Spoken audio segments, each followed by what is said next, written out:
Hey guys, so it's Pixie Belle. I just wanted to talk about the importance of actually reaching out and talking to somebody when you're struggling. I know it's something I should definitely have taken on board in the last few weeks, and it's very easy to get to a point where you feel perhaps ashamed of your feelings, ashamed of why you have got yourself into a very difficult situation, and you don't actually know who you can talk to, who you can trust. It could be a friend you speak to, a work colleague, your doctor, a nurse at the practice that you go to. It could be that you contact one of the mental health agencies. I know there's various ones in this Mind. You can also text Shout. You can email or ring the Samaritans. And sometimes it's actually easier just to text or to email. I think certainly I really struggle sometimes with actually picking up the phone and saying, I really need some help. And it doesn't necessarily have to be a major thing that we can't cope with.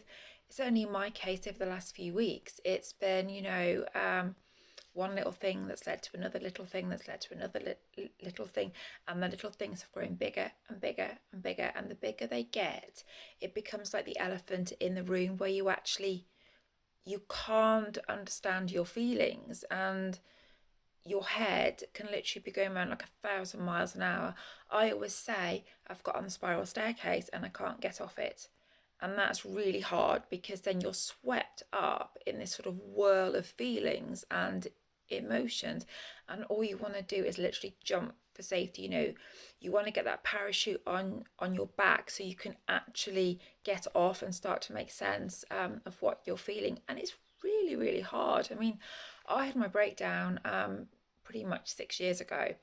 And for months, well, for years, I've been struggling just because of what I've been through, all the sexual abuse and actually worse that I went through at the hands of my family. And it's incredibly hard to deal with. And I sometimes struggle just to go out the front door. Obviously, when I had my bear, who I miss dreadfully, and literally every day that I'm not with him, a little bit more of me dies because I find it really hard to live without him. I didn't have a purpose to go out. And for so long, I've had horses in my life where every day, no matter how awful I felt, I have been able to go out, been able to do the bear or previously Row and Little L. And for me, it was like a massive culture shock that actually I didn't feel like I had a reason to go out. Now I've got myself into a really good routine where I go out, I go for walks, morning and afternoon, which is really good for my mental health. But sometimes, especially because I live on my own, well, apart from with the gorgeous Tamora, obviously, it can be very hard to actually find the motivation to go out of the house. It can become this massive thing where you're almost too frightened to unlock and open the front door because you don't know what's going to be on the other side of it. Certainly with what I've been through and with all my mental health issues, if I go out, sometimes I just have this, I catastrophize and think, oh my God, someone's going to attack me, someone's going to rape me, someone's going to do something to me. And it becomes, as I've said, it becomes this massive thing in your head that you actually can't control. So certainly, I think it's really important that we reach out to somebody if we think that they're struggling as well. And that, again, can be really, really hard because you don't want to sort of contact somebody and say, oh, are you okay?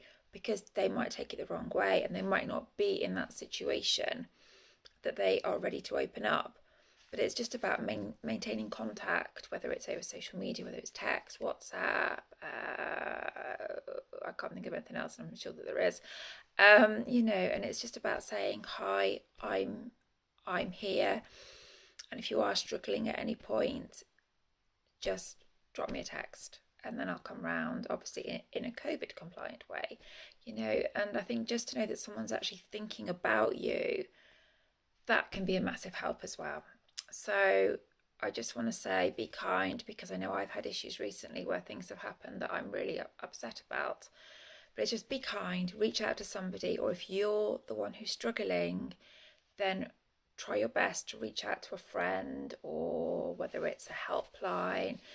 I think there's a website saying about Safety Net, which the mental health nurse gave me a load of info on Thursday, and that website is for people who have thought about committing suicide and have actually been in that situation where they've been rock bottom, and that's the only way out that they can see. And I've been through that fairly recently myself, and it's incredibly difficult to rationalize your feelings, and it's also incredibly difficult for other people to try and get their head around why you felt like you have felt and you haven't reached out. So it's about making that contact, whether it's you that's struggling, whether it's a friend that's struggling, or a family member who's struggling. You're not on your own. There is always somebody who will listen. There just is, even though it doesn't feel like there is, there always is somebody there who can put an arm around your shoulder. Obviously, not quite practically at the moment, but in their thoughts, they can give you a massive hug and just let you know that actually you're not on your own. It's fine. Feelings are only temporary. Nothing in this life is permanent. It might feel like it just at this moment in time, but nothing lasts forever. Whether that's good things or bad things, nothing lasts forever. Feelings are only temporary, and what you feel now, you might feel completely differently with in an hour, 6 hours, 12 hours, 24 hours. It doesn't matter. Just remember that this is not your end destination. Take little baby steps, which I'm having to go back to now. So instead of looking at A to B, you look at A to A.1 and then point 2, point 3, And if you can't do that just during one day, it doesn't matter. Every little small step is progress. And as long as we don't go backwards, which we will invariably, but as long as we don't keep going backwards, and we reach out to somebody, then we will get there in the end. We haven't got to achieve everything we want to achieve at the end of today. It doesn't matter if it's today, if it's tomorrow, if it's next week, if it's next month, if it's next year. It's really helpful to have a plan. You don't, as long as you stick to the plan in general, you've got something concrete that you can work to. And never be afraid, never be ashamed to reach out, because there is always somebody there. I absolutely promise that. So, you can contact me on social media. I'll post all the links and stuff. But, please don't ever feel as though you're on your own. You're never on your own. Even at your worst, darkest moments, there is always somebody there that will listen and that will be kind. So lots of love, and we'll speak tomorrow. Bye.